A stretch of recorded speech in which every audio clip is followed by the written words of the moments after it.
Hey guys, tonight we're taking a step back into a world where getting sick didn't just mean discomfort, it meant placing your life in the hands of someone with no idea what they were doing, but every intention of cutting, bleeding, and burning you back to health. This is medieval medicine, and tonight you're going to live through it, or at least try to. Spoiler alert, you probably won't survive this.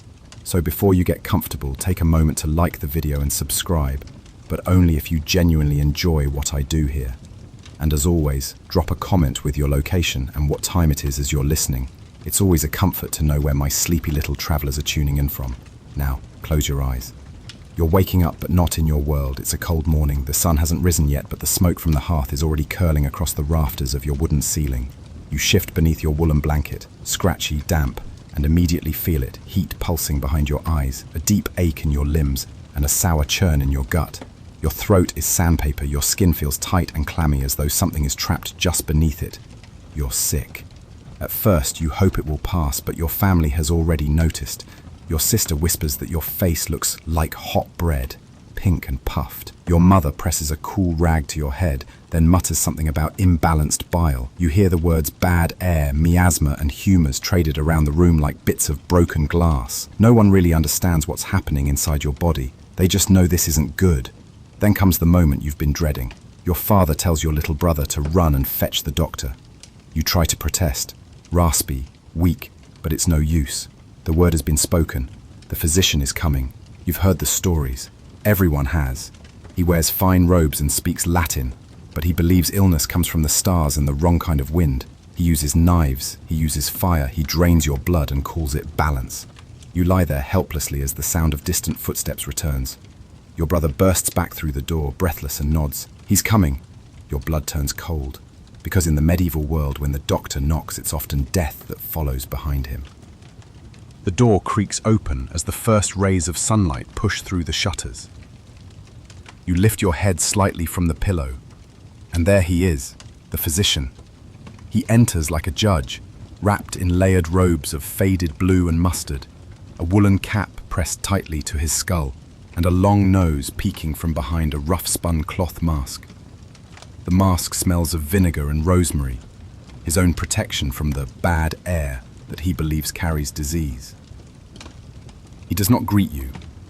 He does not ask how you feel. Instead, he nods to your mother and sets down a heavy satchel that clicks with glass and metal. From inside, he pulls a worn book bound in cracked leather. Its pages are stained, scrawled in Latin, and peppered with diagrams of the human body, drawn as if by memory, not observation. He flips to a marked page and begins muttering.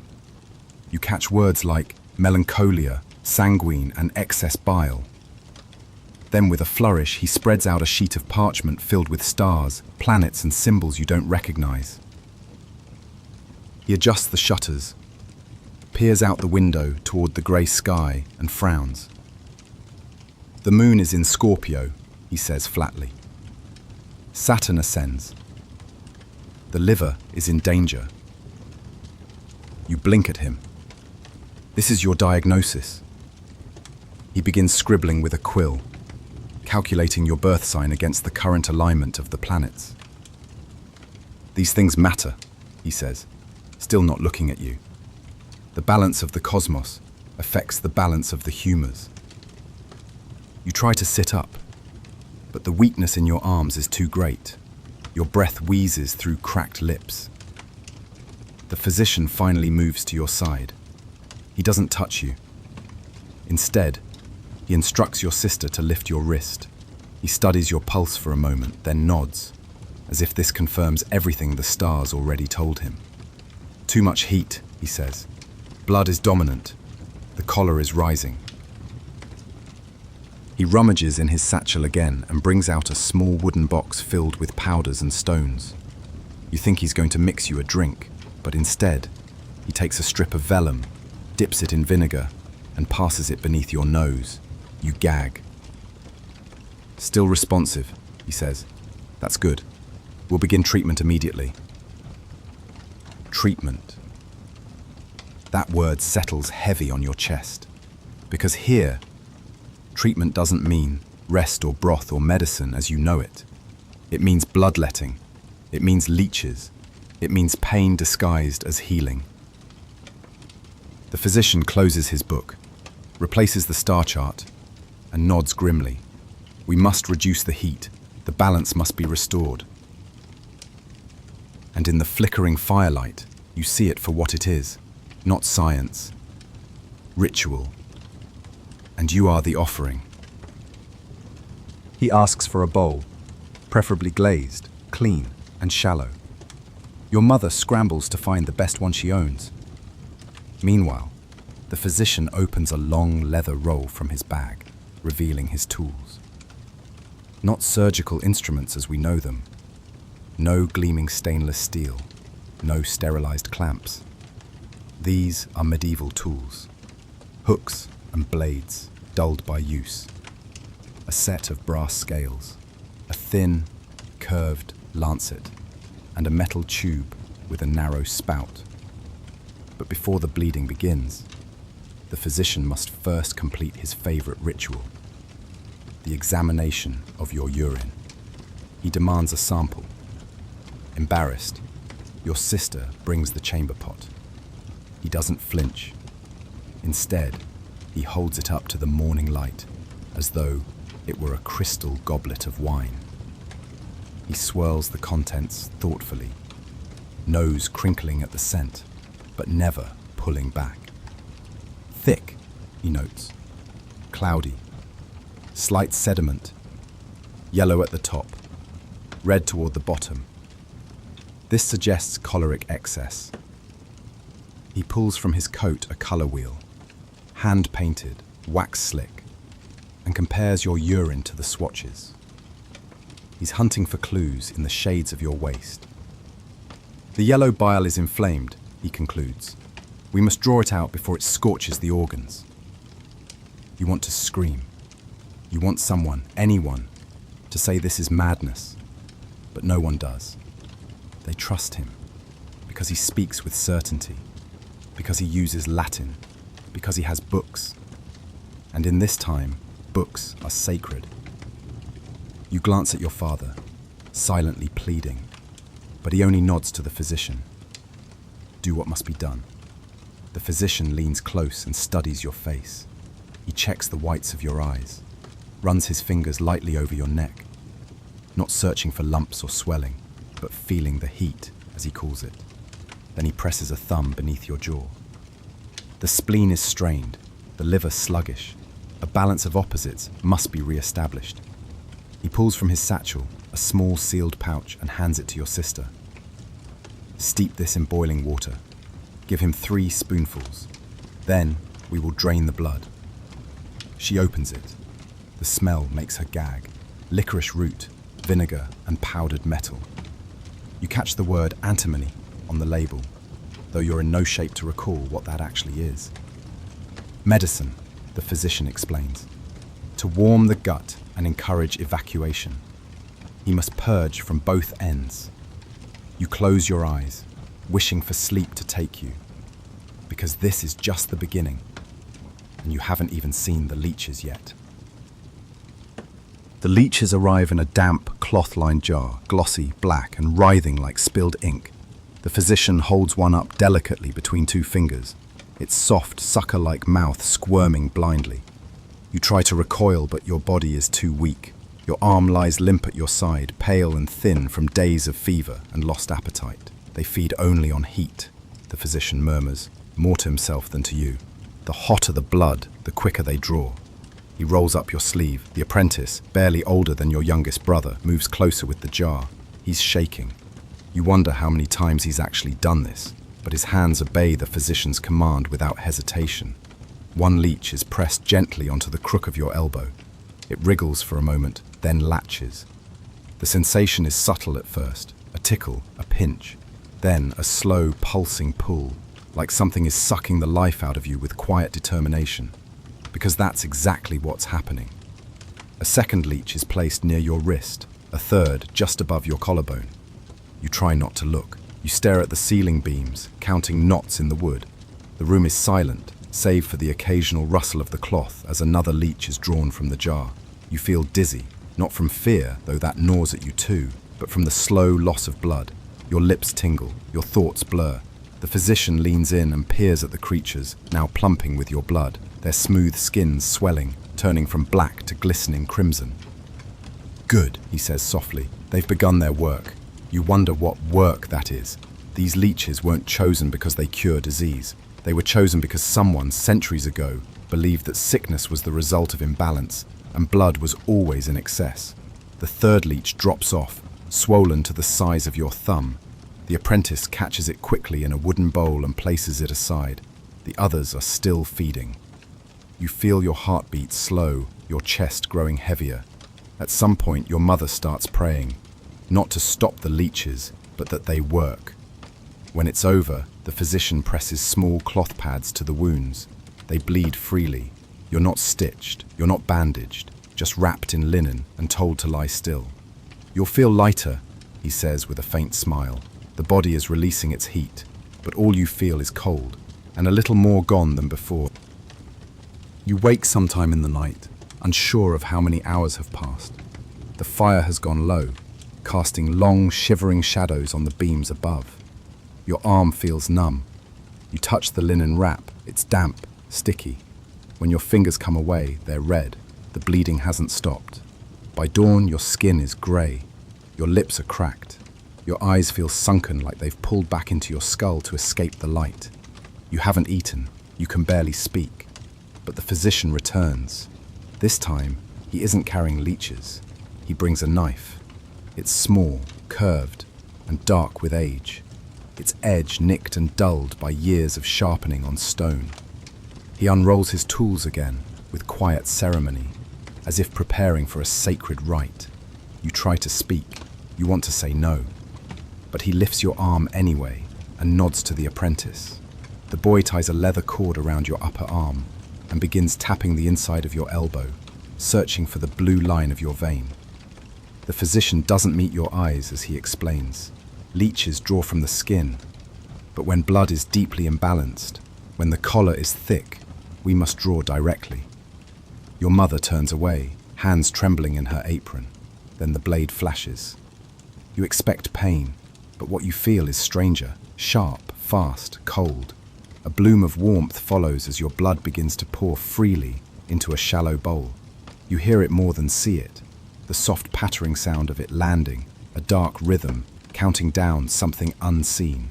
Drip, drip, drip. Do not move, the physician warns. The black blood must leave first, then the red. When it grows thin and pale, we'll stop. You're dizzy after moments. Your vision tilts. The apprentice keeps his hand on your wrist, as if he's measuring how far to let you slip. Then, the physician speaks a word you don't understand. The boy unties the cord and presses a folded cloth to the incision. Blood still seeps around the edges. They bind your arm tightly in coarse linen. The bowl is set aside, nearly full. Your father stares at it with something like horror, but also awe. That blood, they believe, carried your illness. Its removal is supposed to heal you, but you feel no healing, only emptiness. The physician stands. He's satisfied. "We've lessened the fire," he says. "If the balance holds, he may recover." If the balance holds. As though your life now rests on a scale weighted with superstition, guesswork, and a bowl of your own blood cooling beside your bed.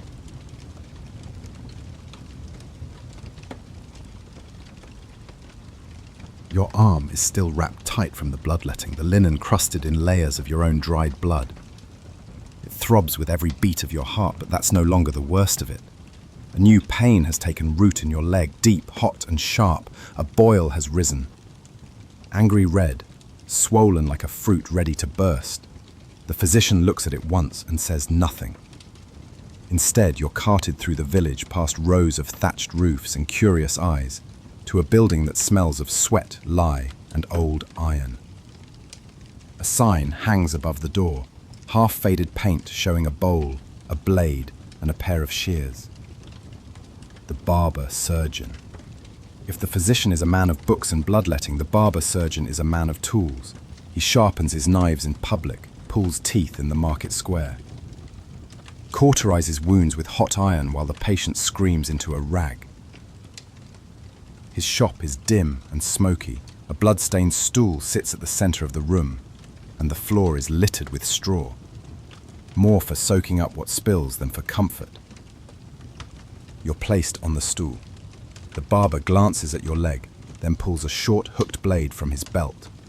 No explanation, no consent. "This'll hurt," he says.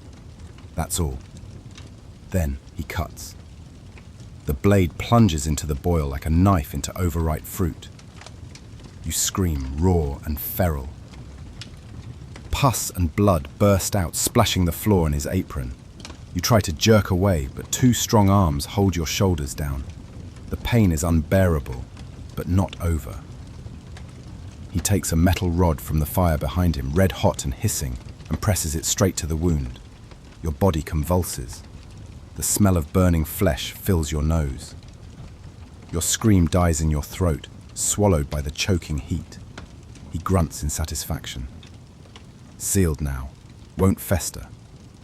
Your leg is wrapped in rough cloth stuffed with dried moss. "Change it when it smells," he says casually.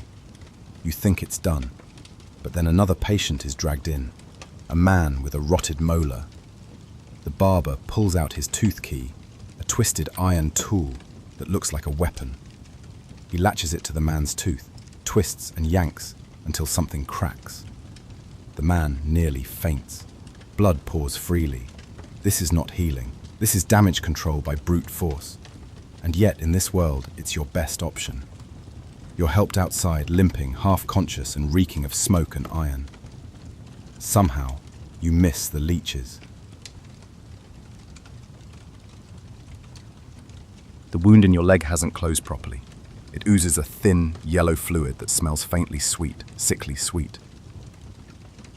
Your mother unwraps it once and turns pale. She says nothing but lights a candle to Saint Sebastian and leaves the room. The physician won't return. The barber won't either. You're too far gone for them to bother, which leaves only one man willing to help: the apothecary. He arrives in the evening, wrapped in a patchy cloak that smells of pepper and soot.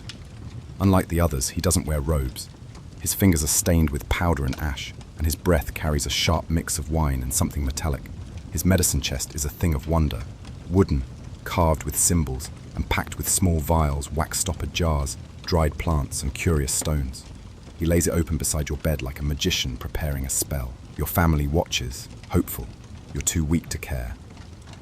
He begins by measuring powders on a tiny brass scale. Wormwood, cinquefoil, crushed beetles, a pinch of powdered lead oxide. Yes, lead, mixed into honey to temper the humours and chase the poison from the belly. Your sister spoons it into your mouth. It burns on your tongue, then numbs it. The world slows. The pain dulls. You drift for hours, half awake, half sick, mind filled with floating thoughts and strange colours. When you wake, your stomach cramps violently. The purge begins. The apothecary claps once and says, "It's working." You're not so sure. On his next visit, he brings something stronger, a mercury-based paste to be rubbed on your gums and the soles of your feet. It sweats the illness out, he claims. He's not lying. The sweat pours from you in waves. Your tongue turns grey. Your heart races, then stumbles. You begin to hallucinate. You see a crow sitting on the rafters, though the window is closed. You hear bells that no one else seems to hear. You dream of sinking through the mattress, falling backward into the earth. And yet, the apothecary continues, arsenic now, in small flakes dissolved in wine, a holy draught, he calls it. Enough to burn the fever, enough to almost stop your breath. But in his eyes you see no malice, only habit. He's not trying to kill you. He's trying to cure you. He just doesn't know the difference. And by the time he closes his chest and walks away, leaving behind bottles still half full on the table, you're left wondering what's worse, the sickness inside you, or the cure you just swallowed. The medicines no longer come. Not because you're healed, but because the apothecary has given up. Your family doesn't say it out loud, but you see it in their eyes. The way they speak in whispers. The way your sister won't hold your hand anymore. The way the room stays too quiet for too long. Someone brings a priest. He blesses the doorway but does not enter. Instead, he hands your father a relic, a small blackened bone inside a glass vial. A finger of Saint Rufinus, he says. Place it beneath the pillow. The saint may intercede. So now, beneath your head, lies a dead man's finger. That night, your mother hangs a charm above the bed, an amulet with a scrap of parchment sealed inside. She ties it with wool dyed blue and hums as she knots it. Protection, she says, against spirits, but not against fever, not against rot. By morning, the pain has returned. Worse, deeper, burning through your muscles like fire laced with ice. You mutter words you don't remember learning. Your vision swims. The wound in your leg has blackened. You can no longer sit up. Your father announces it quietly. You must go on pilgrimage. Not because you can walk, you can't, but because it's the last thing left. Not medicine, not treatment. A test of faith. You're wrapped in a blanket and loaded into a cart filled with straw. It lurches forward, pulled by a single ox. The road is long and uneven. Every jolt sends a new scream down your spine. You pass others along the way, people walking barefoot, some dragging themselves forward on all fours, one woman cradling a dead child she refuses to bury. They're all headed to the shrine. A stone altar set in the woods where, it's said, the Virgin wept blood, where miracles have happened, where fevers have vanished, where the blind have seen. You arrive at dusk.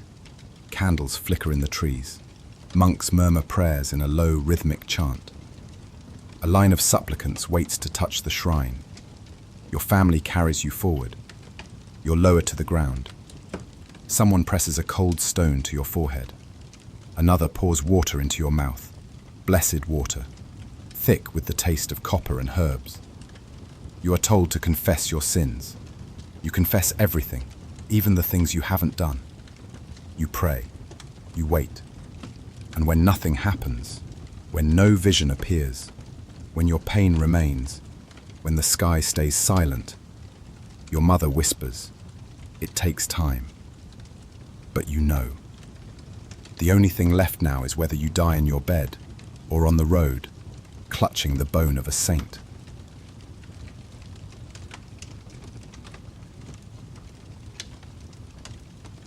You don't return from the pilgrimage, at least not home. You're taken instead to a small stone room beside a village church, spare, dark, and filled with the scent of dried herbs and old smoke. A monk, gaunt and silent, tends to you now. He doesn't ask what's wrong. He doesn't speak unless it's prayer. He doesn't expect you to live. At night, you hear the bells tolling across the valley, one ring for each soul lost. Some nights it rings twice, others a dozen. Then one morning, the monk doesn't come. Instead, a woman in heavy wool robes and gloves knocks once and enters. She wears a plague mask, long, curved like a bird's beak, filled with spices and dried flowers to block the miasma they believe causes disease. Her robe is waxed. Her steps are deliberate. She doesn't remove her gloves. You see her and know the plague has come, and now everything changes. No more leeches, no more powders, no more prayers, only silence. She leaves a small clay bowl of vinegar and crushed herbs beside your straw bed.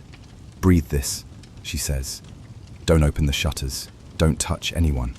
Drink only boiled water." She gives you a thin leather strap and a candle stub. "If the swellings come," she tells you, "bite the strap and light the flame. Say your own name 3 times. You want to ask what good that will do, but you don't, because the next morning you wake to pain. Your armpit burns like fire. Your groin aches with pressure. You reach down and feel it, a hard, hot lump beneath the skin, pulsing with every beat of your weak heart. Then another forms, and another. You've heard the word whispered since childhood. Buboes, the sign of death. You light the candle. You say your name.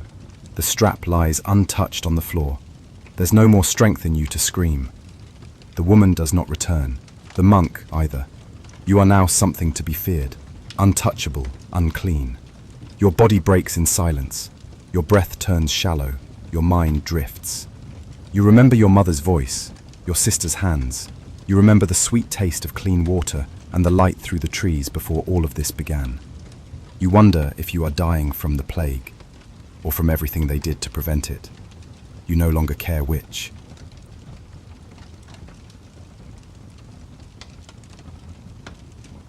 You don't die. You don't know how.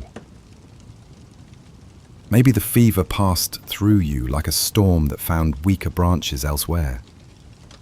Maybe the prayers, the leeches, the knives, the poisons and powders weren't what saved you, but something in your blood held on when everything else gave up.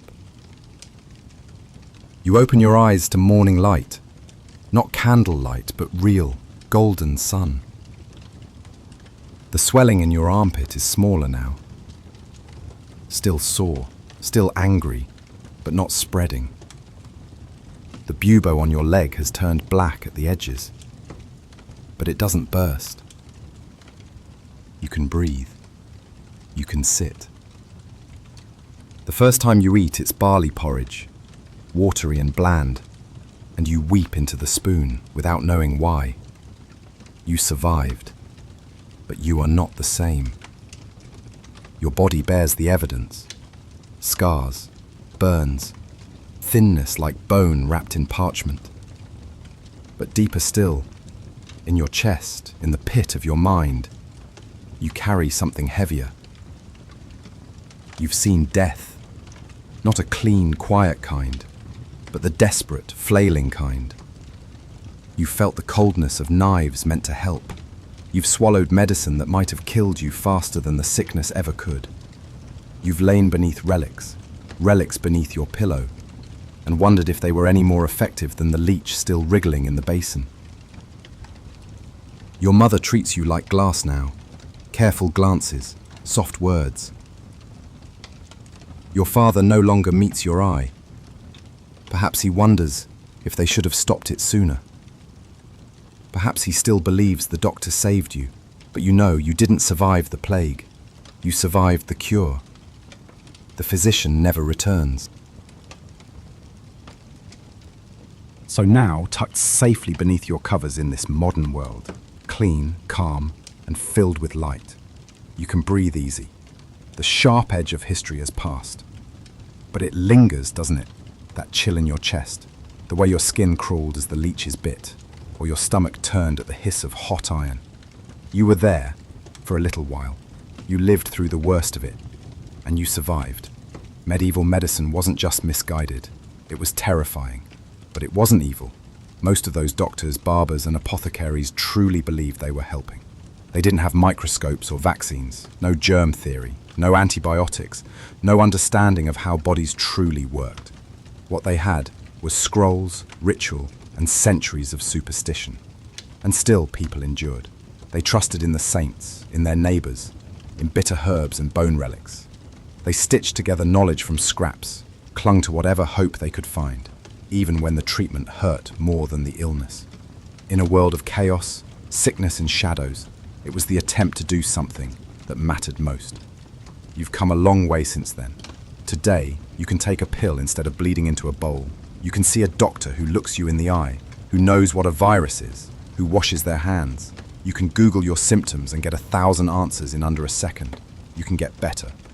But maybe tonight, just for a little while, you'll carry a little more respect for those who didn't have that luxury, who braved the flame and steel and still held on. Because history isn't just old, it's alive. It's in the way we survive, the mistakes we learn from, and the quiet strength we carry forward. So, sleep well tonight. You've walked through a darker age and returned. End of script. Sweet dreams.